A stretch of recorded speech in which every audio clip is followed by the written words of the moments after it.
Suatu kali Umar datang kepada khalifah setelah Nabi, gelarnya Khalifatul Rasul, Abu Bakar As-Siddiq radhiyallahu taala anhum ajma'in.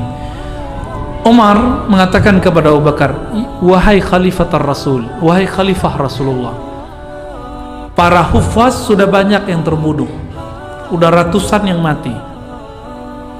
Kalau engkau tidak membuat satu keputusan penting, yaitu mengumpulkan bahan-bahan Al-Quran, maka Al-Quran bisa hilang.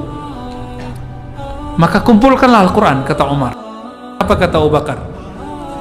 Hal naf'al ma lam yaf'alhu Rasulullah sallallahu alaihi wasallam. Apakah kita akan buat sesuatu amalan, perbuatan, keputusan yang Nabi tidak buat? Berarti definisi bid'ahnya Umar beda nggak dengan Abu Bakar? Bagi Abu Bakar, kalau Nabi tidak buat berarti itu bid'ah. Tapi bagi Umar, jika ini ada maslahat, ada kebaikan di dalamnya lebih banyak dari keburukannya, maka tidak disebut bid'ah.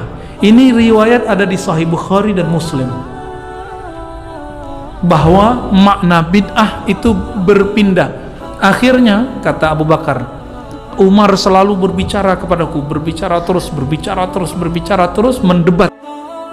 Apa kata Abu Bakar? Hatta ara ma ra'a, sehingga aku melihat, memahami apa yang dia pahami, maka aku menyetujui perkataan Umar. Dan itu lamanya bukan main. Umar mendebat Abu Bakar As-Siddiq.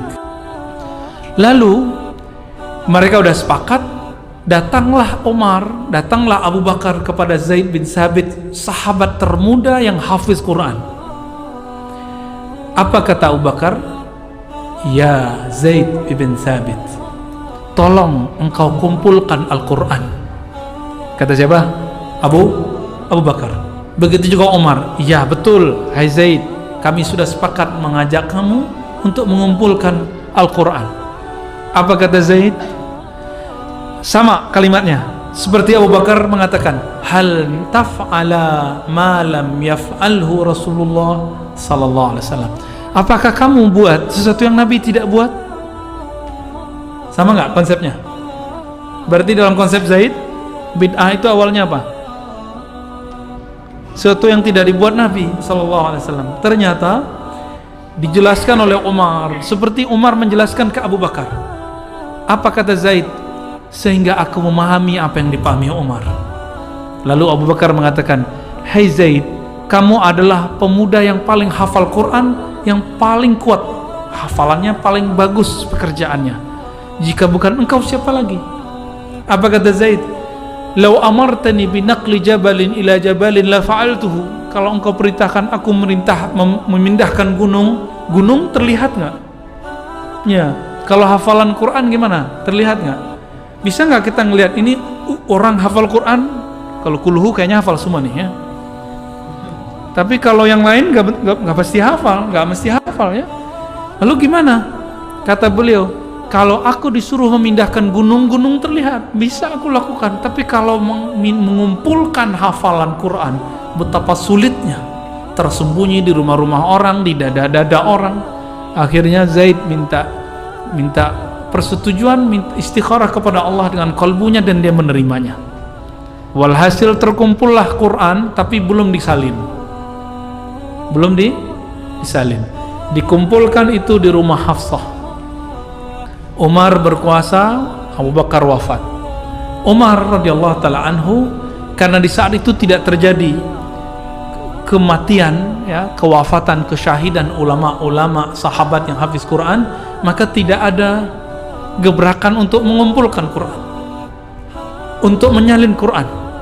Lalu baru di zaman Utsman, ketika Huzaifah al-Yamani pergi ke Irak. Di Irak ada dua kota besar, belum ada Baghdad saat itu.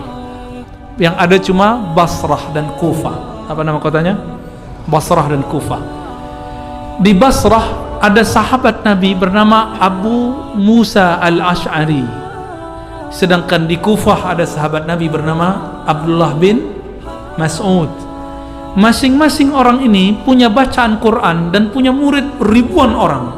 Suatu kali Huzaifah lagi sholat di masjid yang ada di antara Kufah dan di Basrah. Di masjid bagian ujung orang baca Qur'annya beda dikit dengan orang yang di ujung sini. Huzaifah bingung, loh kok ada dua bacaan Qur'an? Maka ditanya, dikumpulkan dua orang itu, ditanya, "Hai fulan, kamu baca Qur'an siapa gurumu?"